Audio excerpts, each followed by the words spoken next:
有冇聽過否定型人格呢個 term？好多時候你講任何嘢，佢哋第一個反應都唔係支持你，而係屌鳩你、質疑你、叫你放棄，成日都講算把啦、收皮啦，你唔得噶啦。聽我講係最啱。當佢哋以為自己俾緊啲實際建議你，但係其實只係掩飾緊佢哋自卑嘅一面，因為佢哋唔想你叻，唔想你聰明，唔想你成功，否則佢哋就會妒忌。正所謂睇人仆街最開心。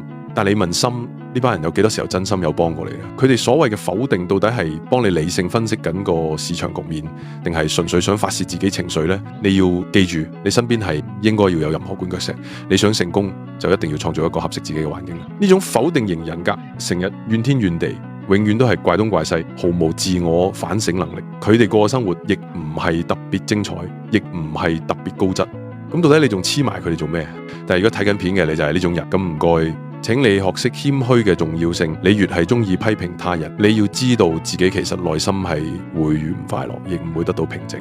如果你想更深入學習股票同思維成長，記得 like、subscribe，仲要撳埋個鐘仔。我係 Liu 睇完嘅龍。